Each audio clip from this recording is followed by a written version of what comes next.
Des vaches laitières qui soient productives.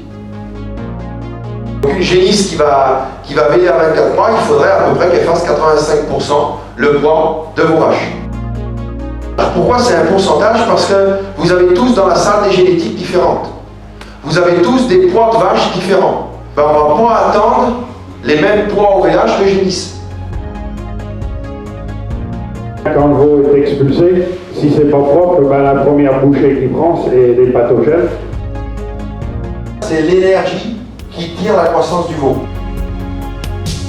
Une fois qu'on est inséminé, ben, elle est pleine, elle est confirmée pleine, on la fout dans un coin. Et des fois, il y a des petits problèmes. Les résultats des cours, ne les oubliez pas pendant 9 mois.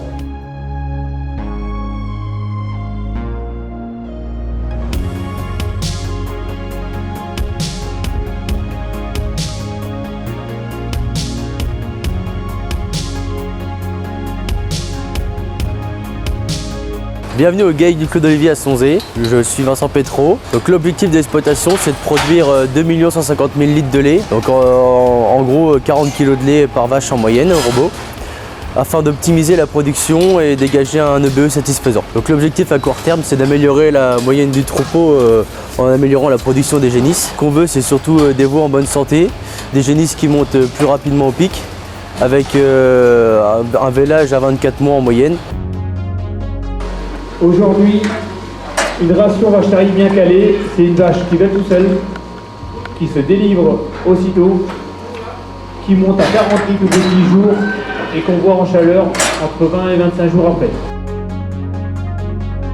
On peut mesurer des très bons colostrum et ne pas avoir de transfert d'immunité si on a un manque d'hygiène.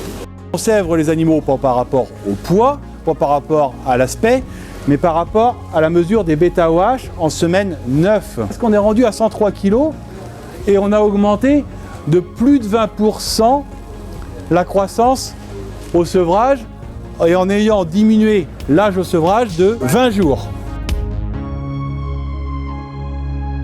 Mes multipares elles font quasiment 50 kg à 54 jours, ça c'est le pic. Et donc en théorie, 78% du pic des multipares, on devrait être à 38,5 kg.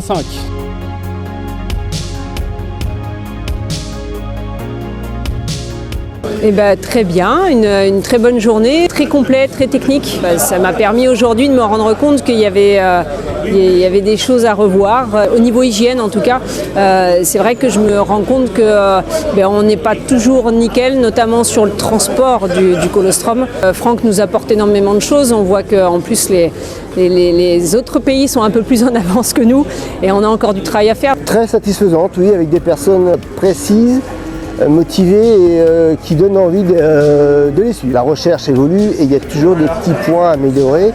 Et donc en fait, c'est l'intérêt de cette journée, de ces ateliers nous a permis de prendre des petites choses qu'on va pouvoir rajouter à ce qu'on a déjà fait et qui finalement vont peut-être nous permettre d'obtenir le petit plus qu'on n'a pas réussi à avoir. C'était vachement enrichissant, c'était intéressant. Il y a plein de trucs encore que j'ai appris encore aujourd'hui. On a encore quelques points à travailler, mais ça confirme que, on va dire, avec Terrena, on a réussi à travailler et faire en sorte que notre exploitation sorte de bons résultats. Cet après-midi, on a échangé avec pas mal d'agriculteurs, il y avait des questions qui étaient vraiment intéressantes. Donc c'est vrai que le fait de discuter avec eux, ça permet de savoir eux leur ressenti, savoir eux ce qu'ils font chez eux aussi également, parce qu'ils partagent aussi leur point de vue par rapport à ce qu'ils font chez eux.